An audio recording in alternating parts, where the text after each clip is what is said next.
This is gonna blow your mind. Cassie Ventura's testimony against Sean Diddy Combs is one of the most disturbing and explosive courtroom narratives we've seen in recent celebrity history. Cassie and Diddy first met in the early 2000s when she was signed to his label, Bad Boy Records. Their relationship quickly became a hot topic in the media.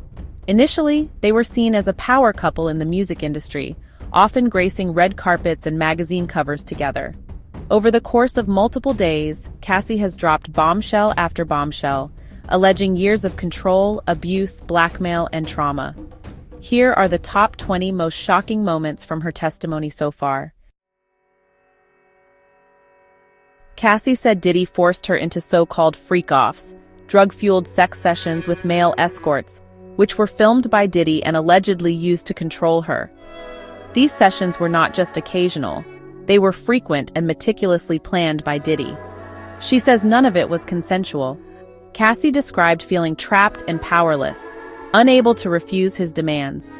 She was coerced, manipulated, and terrified. Diddy would often use threats and emotional manipulation to keep her compliant. One of the strongest pieces of evidence was a 15-minute surveillance video from 2016, showing Diddy assaulting Cassie in a hotel hallway. The footage captured him violently grabbing her by the arm and dragging her down the corridor. He was seen grabbing, throwing, and kicking her, then calmly walking away like nothing happened. Cassie was left on the ground, visibly in pain and distress. Cassie testified that Diddy would threaten to leak the freak-off videos if she ever left him. These threats were a constant reminder of his control over her. He even allegedly played one on a commercial flight to humiliate her in public. Passengers were shocked, but Diddy seemed to revel in her embarrassment. In 2009, Cassie said Diddy kicked her in the face during an argument in an SUV. The argument escalated quickly, and she was left with a swollen face and bruises.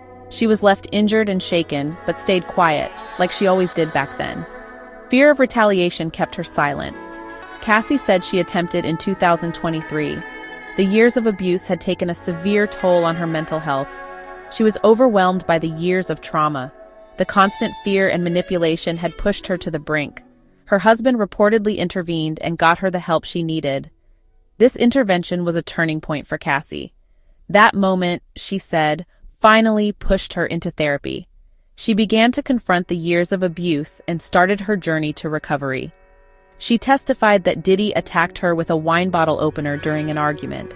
The attack left her with deep cuts and scars. She was badly hurt and had to seek medical attention afterward. The physical scars were a constant reminder of the abuse. According to Cassie, Diddy frequently dragged her to sex clubs and forced her to watch him have sex with other women. These incidents were meant to degrade and humiliate her. She said it wasn't about pleasure. It was about dominance and humiliation. Diddy's actions were calculated to break her spirit and maintain control over her.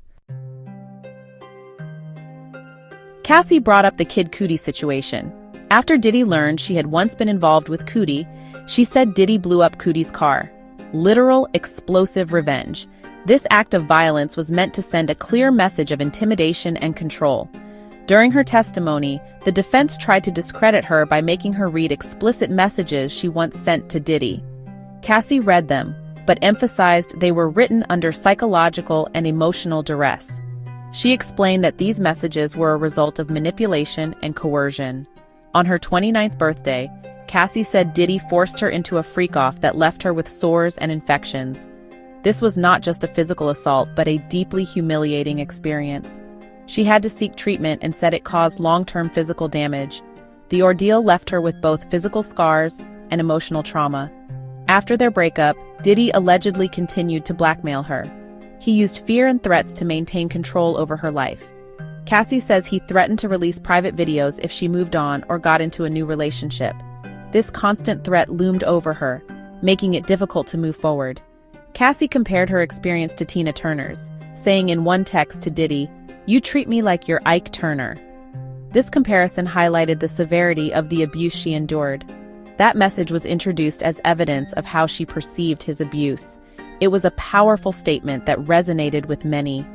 One of the most gut-wrenching moments in her testimony was when she said Diddy raped her in 2018 after she tried to leave him.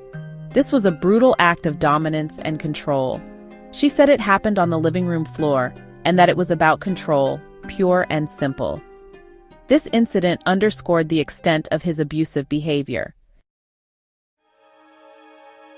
Cassie said Diddy made her use fake names like Jackie Starr and Veronica Banga during freak-offs to keep things under the radar and avoid legal consequences. She also said he made her vet the male escorts ahead of time to ensure none of them were undercover cops. Cassie said she was terrified that if she messed up, she'd be blamed for everything. Diddy allegedly demanded that she participate in sexual acts even when she was on her period. Cassie testified that he showed no regard for her health or dignity. She described how Diddy controlled her appearance, telling her how to dress, how to style her hair, and even how much she could weigh. He made her into his personal doll. Cassie said she had no financial freedom. Diddy allegedly controlled the money, limited her access to funds, and kept her financially dependent so she couldn't leave. He isolated her from friends and family. Cassie said she was discouraged from calling home, cut off from her support system, and made to feel like the only person she could rely on was him. Throughout the entire relationship, Cassie said Diddy gaslit her, making her question her own sanity and constantly manipulating her emotions to keep her trapped. Cassie Ventura's testimony paints a devastating picture of one of the music industry's biggest moguls. From physical assault to psychological warfare, her claims are disturbing, specific, and supported by witness accounts and video evidence. As the trial unfolds, the world is watching to see if justice finally catches up with Sean Combs. Cassie's testimony highlights a pattern of abuse, manipulation, and control, shedding light on the darker side of fame and power.